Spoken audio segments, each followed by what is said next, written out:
Hi hello అందరూ బాగున్నారా? అందరూ బాగుండాలి, అందులో నేను ఉండాలి. నమస్తే అండి. Welcome back to my channel Soumya Katuri. ఈ వ్లాగ్లో మేము తిరుపతిలో ఎలా టైం స్పెండ్ చేశామో, నాకు దర్శనం గురించి తెలిసిన కొన్ని విషయాలు షేర్ చేసుకుంటా. మేము కారులో వెళ్ళాము. అక్కడ మార్నింగ్ హైదరాబాద్ నుండి 10 o'clockకి స్టార్ట్ అయ్యాం. అక్కడ నుండి స్టార్ట్ కావడానికి ముందే నేను మార్నింగే లేచి కొంచెం పరమాన్నం, పెరుగన్నము, పులిహోర కలుపుకొని తీసుకొని వెళ్ళాను. ఎందుకంటే నెక్స్ట్ డే నుండి ఎలాగో బయట ఫుడ్ తినాల్సి వస్తుంది కాబట్టి ఈ ఒక్క రోజన్నా మన ఇంట్లో ఫుడ్ చేసుకొని తీసుకెళ్తే అలా బాగుంటుంది అనిపించింది. అందుకని అలా చేసేసి తీసుకొని వెళ్ళాను. కార్లో ఎందుకు వెళ్ళవలసి వచ్చిందంటే మాది సడన్ ప్రయాణం ఒక రీజన్. ఇంకోటి ఏంటంటే మళ్ళీ నాకు చిన్నపిల్లలు ఇద్దరు కాబట్టి పిల్లలకి ఇబ్బందిగా ఉండకుండా ఎక్కడైనా ఆగడానికి వీలుగా ఉండేటట్టు ప్లాన్ చేసుకొని అలా కార్లో వెళ్ళాల్సి వచ్చింది. హైదరాబాద్ టు తిరుపతి దగ్గర దగ్గర డిస్టెన్స్ గురించి మనం మాట్లాడుకుంటే 560 కిలోమీటర్స్ ఉంటుంది. దాదాపుగా 8 నుంచి 10 గంటలు సమయం పట్టొచ్చు మనం తిరుపతికి రీచ్ కావడానికి.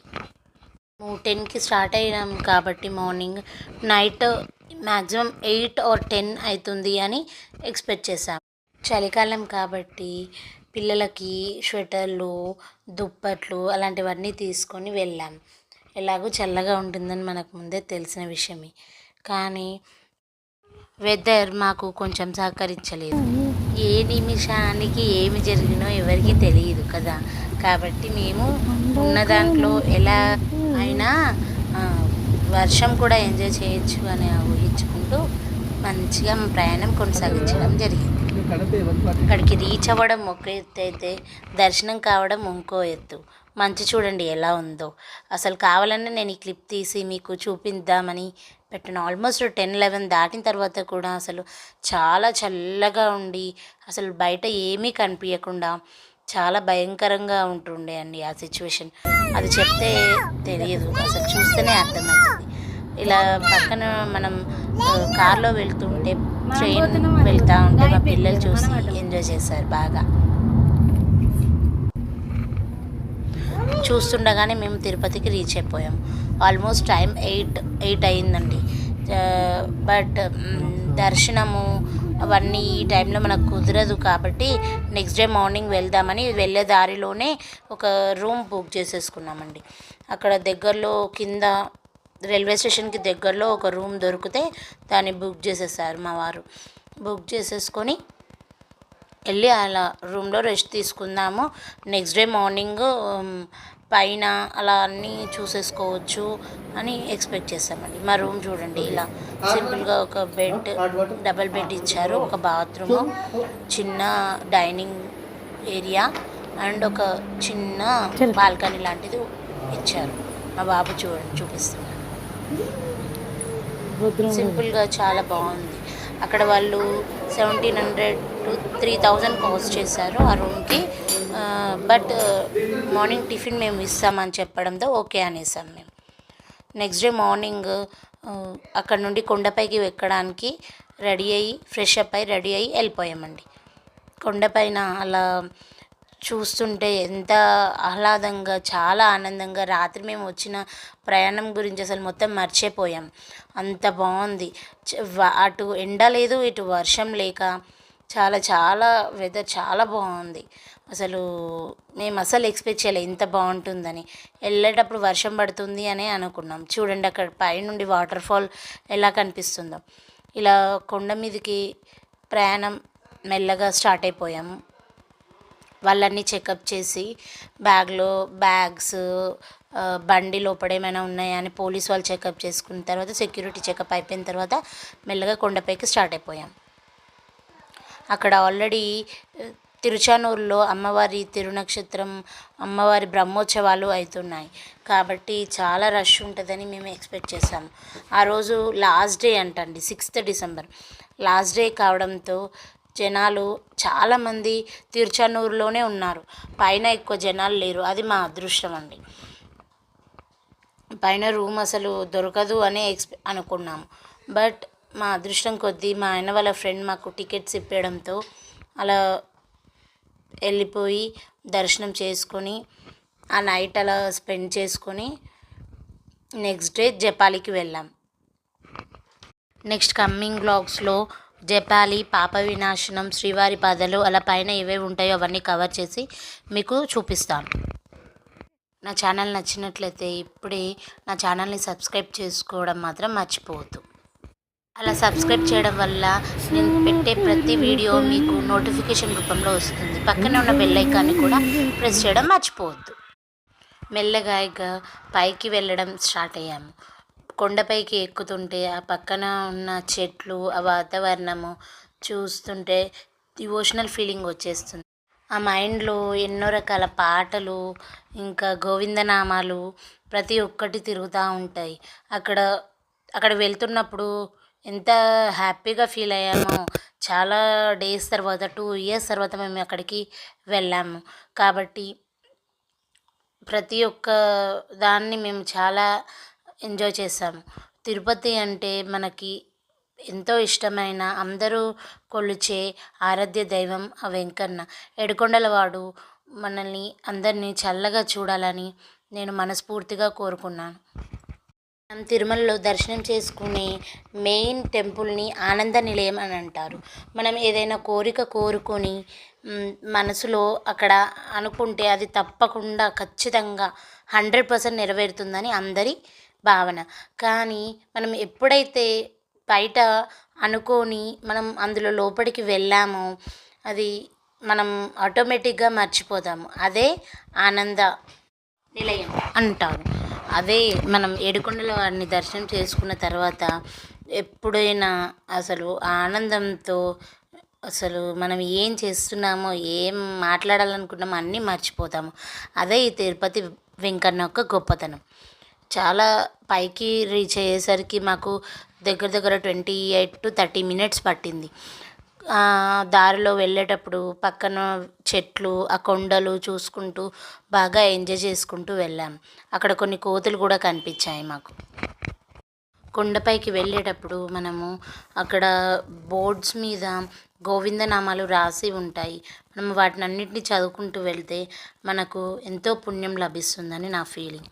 నేను అన్నీ చదువుకుంటూ వెళ్ళాను. ఆ పక్కన మంచు మాత్రం పైన మాత్రం చాలా ఉంది.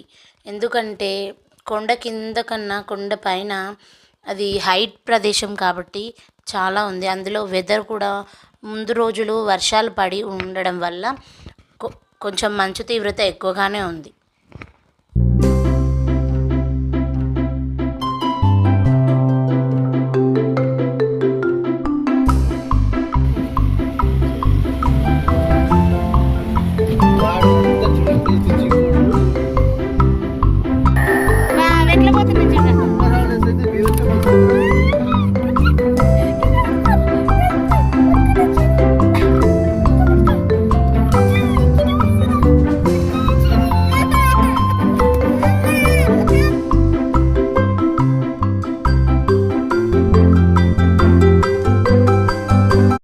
కింద ఉండేదాన్ని ఎప్పుడైనా మనం తిరుపతి అంటాము, కొండపైన దాన్ని తిరుమల అంటాం. ఈ విషయం చాలామందికి తెలియదు. ఆల్మోస్ట్ మనము తిరుమలకి దగ్గరికి రీచ్ అయిపోయాం.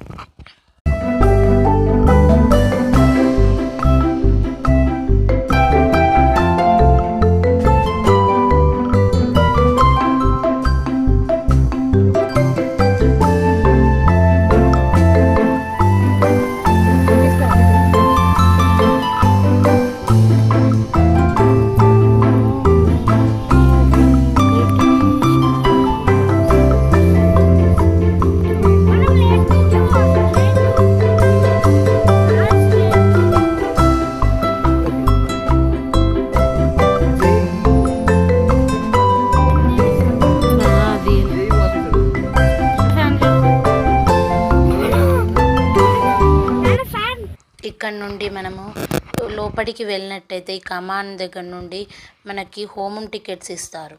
నెక్స్ట్ డేకి అక్కడ హోమం టికెట్ తీసుకొని నెక్స్ట్ డే మనకి డైరెక్ట్గా హోమం చేసుకొని డైరెక్ట్ దర్శనం కూడా ఉంటుంది. తర్వాత అక్కడ మేము కింద ఉన్నప్పుడే మేము తలనీలాలు అర్పించాం. అప్పుడు తీసిన మా బాబు ఫొటోస్ ఇవి. ఈ తలనీలాలు అర్పించడం అనేది మనకు పాతకాలం నుండి వచ్చే ఆనవాయితీ. నా ఛానల్ని ఇలా సబ్స్క్రైబ్ చేసుకోవడం మాత్రం మర్చిపోకండి. బెల్ ఐకాన్ని కూడా నొక్కండి. రాత్రి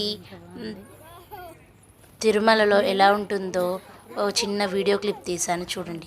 ఆ రోజు రాత్రి నెక్స్ట్ డే మార్నింగ్కి మాకు టికెట్స్ ఉండడం వల్ల ఆ రోజు నైట్ మేము అక్కడ పైన కొండపైన రూమ్ తీసేసుకొని అలా ఎలా ఉంటుంది కాసేపు మాడ వీధులు, తిరుమల శ్రీవారి టెంపుల్ అవన్నీ చూడడానికి వెళ్ళాం. మెయిన్ టెంపుల్ ఒక గోపురంని కళ్ళారా చూసుకొని అక్కడ కొన్ని మా వాడిని ఫొటోస్ తీసి మేము కూడా ఫొటోస్ దిగి అక్కడ నుండి వాకబుల్ డిస్టెన్స్లో పుష్కరిణి ఉంది కాబట్టి అక్కడికి కూడా వెళ్ళి చూసి పుష్కరిణిలో నీళ్లు కొన్ని చల్లుకొని స్నానాలు చేసి ఫ్రెష్ అప్ అయ్యి దర్శనానికి వెళ్దామని అనుకున్నాము. నెక్స్ట్ డే మార్నింగ్ మాకు దర్శనం ఉంది కాబట్టి ఆ రోజు రాత్రి మేము అక్కడ కాసేపు టైం స్పెండ్ చేసాము, కాసేపు స్నానం చేసాము. అక్కడ పుష్కరిణిలో నీళ్ళు ఎంత ప్రత్యేకమైనవి అంటే ఆ మెట్ల మీద వేద పండితులు దేవతలు కూర్చొని మనల్ని ఆశీర్వదిస్తుంటారు కాబట్టి ఆ నీటిని ఎటువంటి కలుషితం కాకుండా మనం చాలా జాగ్రత్తగా కాపాడుకోవాలి. నెక్స్ట్ అక్కడ కొన్ని ఫొటోస్ తీసుకుని అక్కడ నుండి నైట్ రూమ్కి వెళ్ళి రెస్ట్ తీసుకున్నాము. తర్వాత దర్శనం అయిపోయిన తర్వాత ఆ రోజు రాత్రి పైన వెంకన్న అయిపోయిన తర్వాత కిందకి తిరుచానూరుకి వచ్చాము. తిరుచానూరులో అమ్మవారి బ్రహ్మోత్సవాలు అవుతున్నాయి. ఆ విషయం మనకు ముందే తెలుసు, కానీ దర్శనం కావాలని ఫ్రెష్ అప్ అయ్యి ఆ రోజు ఈవినింగ్ తిరుచానూరులో దర్శనం కోసం బయలుదేరాము. అక్కడ డెకరేషన్ చూస్తే చాలా చాలా కండ్ల విందుగా అనిపించింది. ఎంత బాగుంది అంటే అసలు మీరు చూస్తే మీకే అర్థమైపోతూ ఉంటుంది. అక్కడ తిరుచానూరులో దర్శనం కావడానికి మేము 2-3 గంటలు పడుతుంది సమయం అనుకున్నాం. కానీ అక్కడ వాళ్ళు అసలు బ్రహ్మోత్సవాలప్పుడు మనకు టికెట్స్ అనేవి ఇవ్వరు కాబట్టి మినిమం 5 to 6 hours అంటే 5 నుండి 6 గంటలు సమయం పడుతుంది అన్నారు. పిల్లలతోని అక్కడ మాకు చాలా ఇబ్బంది అవుతుందని మేము బయట నుండే ఆ గోపురం దగ్గరికి వెళ్ళి దండం పెట్టుకొని అక్కడ నుండి వెనక్కి వచ్చేసాము. చూడండి అమ్మవారిని ఎంత బాగా డెకరేషన్ చేస్తారో. అసలు బ్రహ్మోత్సవాలప్పుడు అసలు 2 కళ్ళు సరిపోవు, అంత చాలా బాగా ఉంటుంది తిరుచానూరు. ఫస్ట్ మనం తిరుపతికి వెళ్ళేటప్పుడు తెలుసుకోవాల్సిన విషయాలు కొన్ని ఉన్నాయి. అదేంటంటే మనం ఫస్ట్ వరాహస్వామిని కొండ కింద వరాహస్వామిని దర్శనం చేసుకొని తర్వాత పైకెక్కి కొండపైన వెంకటేశ్వర స్వామిని దర్శించుకోవాలి. దాని తర్వాత వెంకటేశ్వర స్వామిని దర్శనం అయిన తర్వాత మళ్ళీ కింద తిరుచానూరుకు వచ్చి తిరుచానూరులో అలివేలు మంగమ్మ దర్శనం చేసుకోవాలి. ఇది తప్పకుండా మనం అందరం పాటించవలసిన విషయాలు. థ్యాంక్ యూ ఫర్ వాచింగ్ అండి. Please like, share, subscribe to my channel. For more videos click the bell icon. Thank you for watching అండి.